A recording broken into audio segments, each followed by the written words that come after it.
Expert Media taqdim etadi. Siz o'zingiz yashayotgan quyosh tizimi haqidagi ma'lumotlarga qiziqasizmi? Unda buni albatta ko'rishingiz kerak. Videoni oxirigacha tomosha qiling.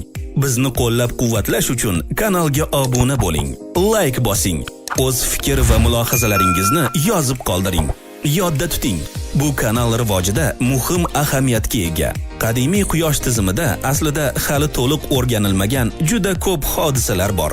Neptun ortida noma'lum sayyora yashirin degan mish-mishlar mavjud. Pluton vulqonlaridan muz otilib chiqadi. Marsdagi ulkan kraterlar esa o'z bag'riga Amerika Qo'shma Shtatlarini sig'dira oladi. Keling, quyosh tizimi haqidagi eng sirli faktlarni muhokama qilib, bu haqiqatmi yoki yo'qligini bilib olamiz. Quyosh tizimi 4.6 milliard yoshda. U balki allaqachon nafaqaga ham chiqqandir. Olimlar qo'lga kiritgan eng qadimgi materiallarni o'rganib, shunday xulosaga kelishdi. Albatta, men meteoritlarni nazarda tutyapman. Venerada shlyapa kiyib yura olmaysiz. U yerda oyoqda tura olmaysiz. Sayyorada doim kuchli shamol esadi. Havo oqimlari sayyoraning aylanish tezligidan 50 baravar tezroq harakat qiladi. Bu shiddatli shamollar hech qachon to'xtamaydi. Vaqt o'tishi bilan ular yanada kuchayishi mumkin. Natijada imkon qadar tezroq bu yerdan qochishni xohlab qolasiz. Quyosh tizimidan chiqish uchun yerdan 17.7 milliard kilometr masofa uzoqqa uchishingiz kerak bo'ladi. Balki buning uchun Google xaritalardan foydalanarsiz. Siz metan gazi haqida aniq eshitgansiz. U tabiiy jarayonlarda, ya'ni vulqonlar faoliyati natijasida hosil bo'ladi. Shuning uchun bu gaz faqat Mars atmosferasining bir qismi emas. Ammo bu ham olimlarni adashtiradigan ma'lumot. Gap shundaki, Marsdagi metan miqdori o'sishda davom etmoqda. Insoniyatning eng kuchli olimlari ham bu qayerdan kelganini tushuna olmayapti. Hozircha. Ilgari Pluton sayyora bo'lganini eslasangiz kerak. Lekin 2006-yilda bu unvonni yo'qotdi. Keyinchalik yana mitti sayyora sifatida tan olingan. O'tmishi shunaqa biroz chalkash. Ammo bu samoviy jismning eng hayratlanarli tomoni shundaki, uning diametri Amerika Qo'shma Shtatlari kengligidan ham kamroq. O'zingiz baho bering. AQShning Maindan Kaliforniya shimoligacha bo'lgan uzunligi taxminan 4506 kilometrni tashkil qiladi. Plutonning diametri esa 2370 kilometr. Agar Pluton Qo'shma Shtatlar markaziga joylashtirilsa, Iowa, Kansas va Nebraskadan deyarli hech narsa qolmaydi. Unchalik yaxshi fikr emas. Keyingi qahramonimiz Uran. Uran yon tomoniga aylanadi. Astronomlar ushbu g'ayrioddiy vaziyat nima bilan bog'liqligi haqida bir fikrga kelishmagan. Balki o'tmishdagi kuchli to'qnashuvlar aybdordir, lekin bu shunchaki nazariya. Aytgancha, Uran yon tomoniga aylanadigan yagona sayyora. Quyosh aql bovar qilmaydigan darajada ulkan yulduz. Dalillarni keltiramiz. Quyosh tizimining umumiy massasining 99.86% ni Quyoshning o'zi tashkil qiladi. Xususan, vodorod va geliydan iborat. 0.14% ni Quyosh tizimining 8 sayyorasi massasi egallagan. Yer Quyosh tizimidagi yagona tektonik faol sayyora bo'lmasligi mumkin. Astronomlar Merkuriyda jarlikka o'xshash shakllarni payqashdi. Agar ular mavjud bo'lmasa, noto'g'ri tektonik faollik sayyora hajmining qisqarishini tushuntirishi mumkin. Ko'pincha ilmiy fantastik filmlar qahramonlari asteroidlar orasiga tushib qolishadi.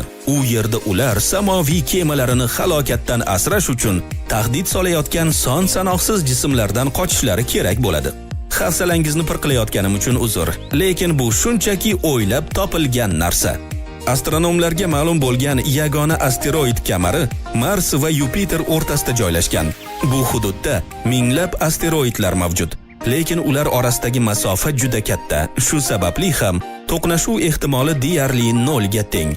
Men yana chalkashib ketdim. Kechirasiz. Neptun orbitasidan tashqarida kamroq o'rganilgan Kuiper kamari joylashgan. U ulkan muz jismlaridan iborat. Bu shakllanishning eng sirli tomoni shundaki, olimlar uning harakatining mohiyatini izohlay olmaydilar. Ularning Neptun bilan bog'liq bo'lgan yagona farazlari, u bizning ko'zimizdan ulkan sayyorani yashirib turgan bo'lishi mumkin. Bu o'ylab topilgan samoviy jismga allaqachon nom ham berilgan. Tasdiqlash yoki rad etish uchun faqat kutish kerak xolos.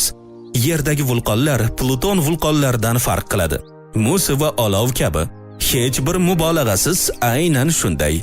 Agar sayyoramizdagi vulqonlar lava purkasa, Pluton vulqonlari muz otadi.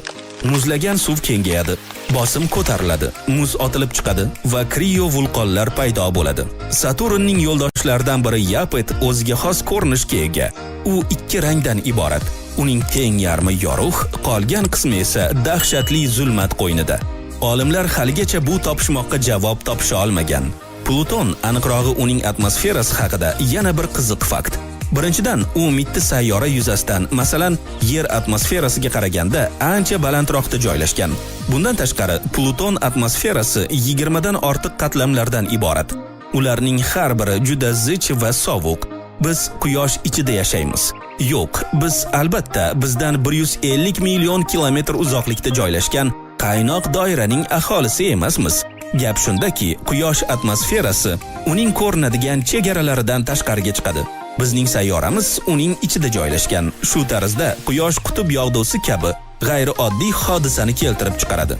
Yupiterdagi okean Quyosh tizimidagi boshqa sayyoralarga qaraganda ancha katta. Lekin yodda tuting, u Yerdagidan butunlay farq qiladi.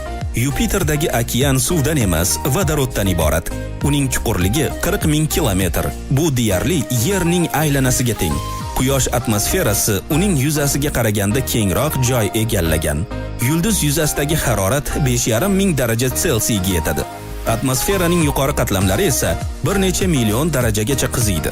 Olimlar Quyosh chaqnashlari ushbu hodisa bilan bog'liq bo'lishi mumkin deb gumon qilmoqdalar. Odamlar Saturn halqalarini 17-asrdayoq kashf qilishgan. Ammo yaqinda Saturn bu borada yagona emasligi ma'lum bo'ldi. Uran, Neptun va Yupiterning ham o'z halqalari bor, ammo ular juda yupqa va sezishning deyarli imkoni yo'q. Mars, Venera va Yer kabi sayyoralar esa qattiq jinslardan tashkil topgan. Shuning uchun ularning halqalari yo'q. Bizning Quyosh tizimimiz Somon yo'li galaktikasida yagona emas. Undan tashqari 100 milliardlab boshqa tizimlar mavjud. Bu faqatgina bizning galaktikamizda. Endi butun koinotda qancha tizimlar borligini tasavvur qilib ko'ring-a. Yer yuzida istalgan vaqtda Marsdan tushgan toshga qoqilib ketishingiz mumkin. Olimlar Sahroyi Kabir cho'li, Antarktida va sayyoramizning boshqa qismlaridan topilgan meteoritlar tarkibini tahlil qilib, aql bovar qilmas xulosaga kelishdi. Ular Mars sayyorasiga tegishli. Merkuriy Quyoshga yaqin joylashganligi sababli ko'pchilik uni eng issiq sayyora deb hisoblaydi. Lekin ular adashadi. Aslida Venera Quyoshdan Merkuriyga qaraganda 48 million kilometr uzoqroqda joylashgan. Ammo u Yer ancha issiq. Venera atmosferasi yupqa, ammo Yernikidan 100 marta zichroq. Bundan tashqari, uning qobig'i deyarli butunlay is gazidan iborat. Shu sababli Venerada harorat Selsiy bo'yicha 468 darajagacha ko'tariladi. Qo'rg'oshinni eritish uchun yetarli deb o'ylayman. Merkuriydagi maksimal harorat esa atiga 427 darajani tashkil qiladi. Yupiterning yo'ldoshi Io yuzasidagi yuzlab vulqonlarning faolligi tufayli doimiy tartibsizlikka hukm qilingan. Agar siz u yerda bo'lsangiz, bu vulqonlarning ta'sirini albatta sezasiz. Ammo butun Quyosh tizimidagi eng katta vulqon u yerda joylashmagan. U Marsdan qo'nim topgan. Bu monsterning o'lchami deyarli Arizona shtatidek keladi.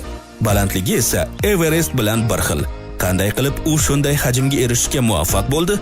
Javob oddiy. Marsda tortishish kuchi Yerdagi kabi kuchli emas.